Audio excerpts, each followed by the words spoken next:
Bacakan sebuah pernyataan.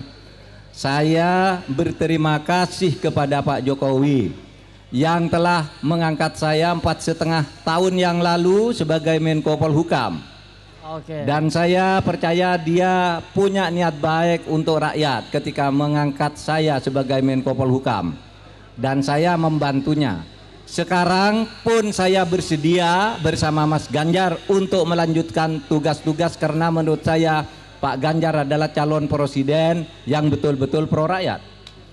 Nah, jadi saya sudah memberi isyarat itu. Tetapi kenapa ini tidak dilakukan sekarang?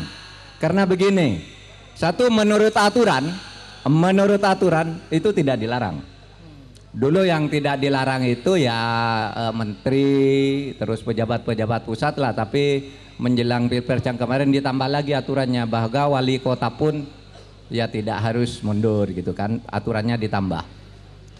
Padahal itu aturan lama yang hanya menyebut menteri dan pejabat-pejabat tertentu. Tapi tidak apa-apa. Yang kedua, saya juga ingin memberi contoh. Kalau saya ini menjadi calon wakil presiden, masih merangkap apakah saya menggunakan kedudukan saya untuk memanfaatkan fasilitas negara atau tidak. Ini sudah 3 bulan saya lakukan. Saya tidak pernah menggunakan fasilitas negara. Saya masih berkantor di Polhukam secara rutin. Semua tugas-tugas, semua surat-surat masuk pasti selesai tidak sampai seminggu di meja saya, meskipun saya cawapres.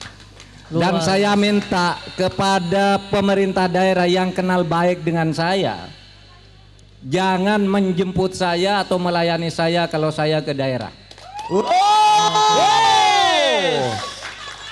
Karena saya tidak mau menggunakan jabatan saya itu untuk menggunakan fasilitas kepemerintahan. Betul. Maksud saya ini agar ditiru oleh yang lain. Bagaimana kalau menjadi calon presiden, kalau calon wakil presiden, jangan mau dijemput oleh pejabat daerah. Jangan mau diantar, jangan mau didampingi. Hanya minta pengamanan saja kepada Polri. Oleh sebab itu, saudara, di daerah-daerah ini banyak teman baik saya. Banyak juga yang saya promosikan, ada yang menjadi pangdam, ada yang menjadi PLT gubernur, ada yang menjadi pejabat bupati wali kota. Semuanya saya bilang ke staf, kalau saya datang ke daerah dia, jangan hubungi dia untuk menjemput saya atau berkomunikasi dengan saya atau menjamu saya. Jangan hubungi dia. Kasihan dia nanti dipecat kalau menghubungi saya. Saya bilang. Mantap.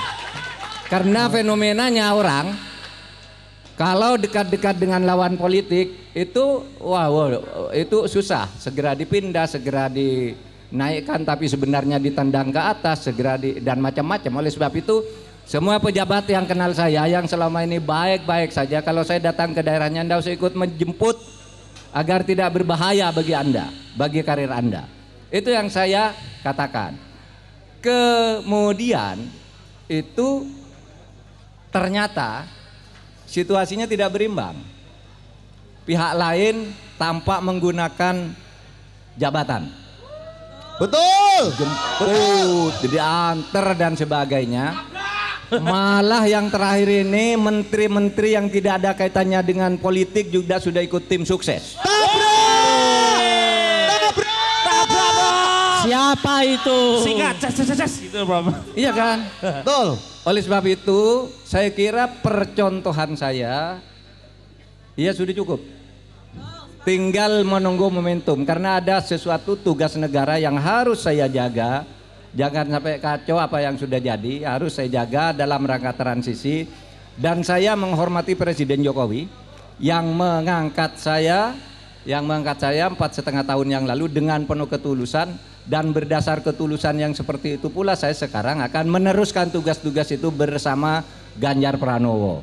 Tinggal ya kalau saudara lihat sekali lagi pidato saya pada akhir debat yang keempat itu, pidato saya yang pertama kan gitu, saya mengucapkan terima kasih kepada Pak Jokowi dan saya sekarang akan bersama Pak Ganjar Pranowo.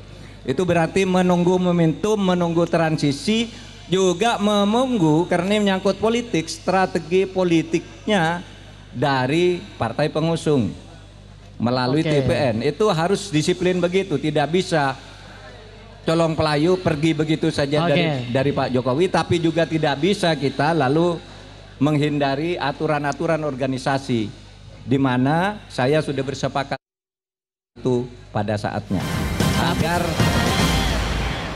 jelajahi cara baru mendapatkan informasi. Download Metro TV Extend sekarang.